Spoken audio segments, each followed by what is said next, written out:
Good news, 24 तासात monsoon धडकणार. पुढील 4 दिवस महाराष्ट्रात तुफान पाऊस.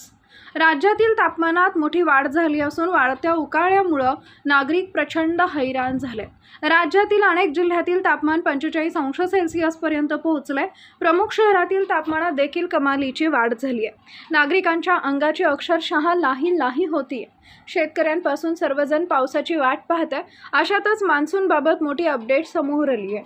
मान्सून येत्या 24 तासात अंदमानमध्ये धडकणार असल्याचं सांगितलं जात आहे. त्यानंतर हळूहळू पुढे सरकत 26 मे पर्यंत मान्सून केरळमध्ये दाखल होण्याचा अंदाज वर्तवला जातोय. नैऋत्य मोसमी वाऱ्यांसाठी पोषक वातावरण अंदमानात तयार झालंय. दक्षिण बंगालच्या उपसागरात तसेच अंदमानात ढगांचे प्रमाण वाढले. त्याचसोबत बंगालच्या उपसागरामध्ये कमी दाबाचा पट्टा निर्माण झालाय. त्यामुळे मान्सूनला पोषक वातावरण निर्माण झालंय. हवामान खात्यानं दिलेल्या माहितीनुसार पुढच्या 24 तासात मान्सून अंदमानात दाखल होणार आहे. हे पोषक वातावरण असंच कायम राहिल्यास मान्सून 26 मे पर्यंत केरळमध्ये दाखल होईल. केरळनंतर मान्सून पुढच्या 7 ते 8 दिवसात कोकण किनारपट्टीत पोहोचेल. त्यामुळे शेतकऱ्यांसाठी ही आनंदाची बातमी आहे. राज्यात पुढचे 4 दिवस काही भागात पावसाचा इशारा देण्यात आलाय.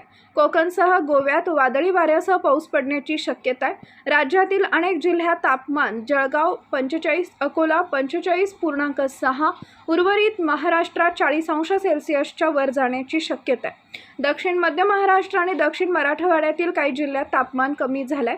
त्या ठिकाणी वादळी वाऱ्यासह पाऊस होण्याचा अंदाज आहे. येत्या 4 दिवस काही जिल्ह्यात कमी तापमान असेल, त्यामुळे वादळी पावसाची शक्यता आहे.